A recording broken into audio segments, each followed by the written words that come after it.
Assalamualaikum warahmatullahi wabarakatuh. Perkenalkan, nama saya Salwa Silviana, semester 3A Fakultas Hukum Universitas Surya Kencana Cianjur.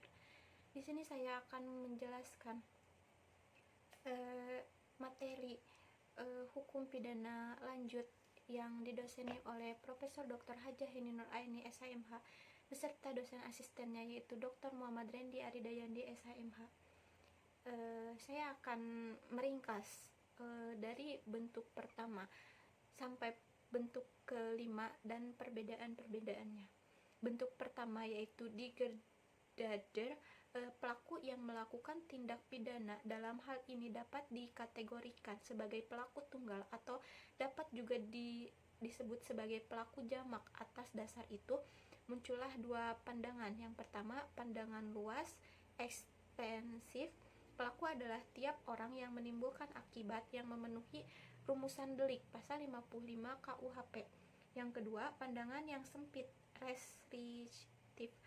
Pelaku adalah yang melakukan sendiri perbuatan sesuai dengan rumusan delik. Jadi pelaku sama dengan dader.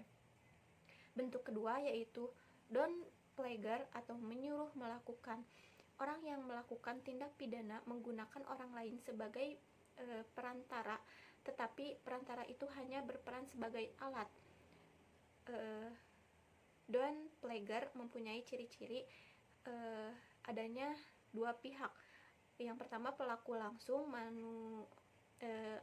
manus ministra. Yang kedua yaitu pelaku tidak langsung manus dominal. Bentuk ketiga yaitu turut serta melakukan atau medepleger.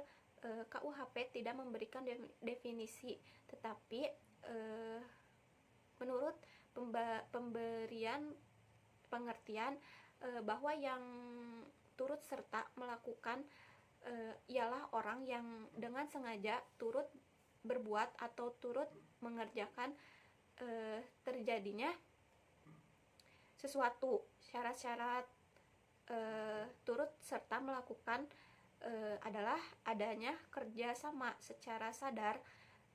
Kerjasama di sini harus ditunjukkan kepada suatu perbuatan yang berupa kejahatan. Contohnya, si A dan si B berencana akan melakukan pencurian, kemudian si C mendengar dan tidak melaporkan atau melakukan apa-apa. Dikatakan kerjasama secara tidak sadar. Bentuk keempat yaitu penganjur atau kid looking, orang yang menggerakkan orang lain untuk melakukan sesuatu tindak pidana menggunakan sarana-sarana yang ditentukan oleh undang-undang.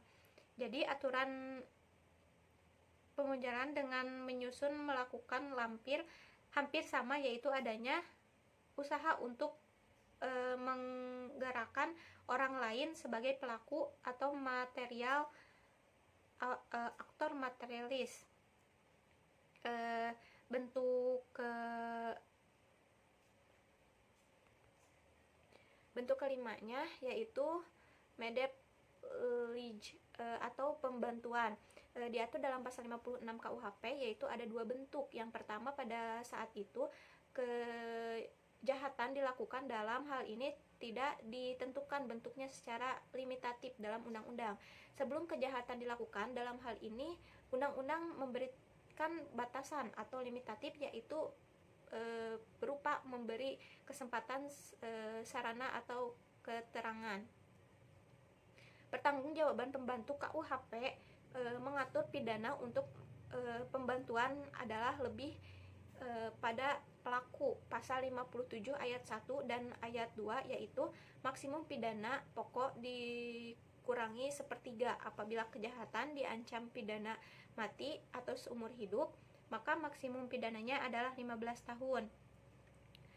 Dalam pengajaran sarana yang digunakan diatur dalam pasal 55 ayat 1 sub kedua, yaitu diatur secara limitatif atau terbatas. Dalam pembukuan yang membentuk disebut autor intelektualis, dan yang dibujuk atau digerakkan aktor materialis. Pelaku material dapat dimintai pertanggungjawaban secara hukum atau dipidana karena melakukan perbuatan dengan sengaja. Dalam menyusun atau melakukan sarana untuk menggerakkan tidak ditentukan atau tidak terbatas. Dalam menyusun melakukan, orang yang menyusun disebut manus domina, sedangkan orang yang disuruh adalah manus manistra. Syarat-syarat pemidanaan bagi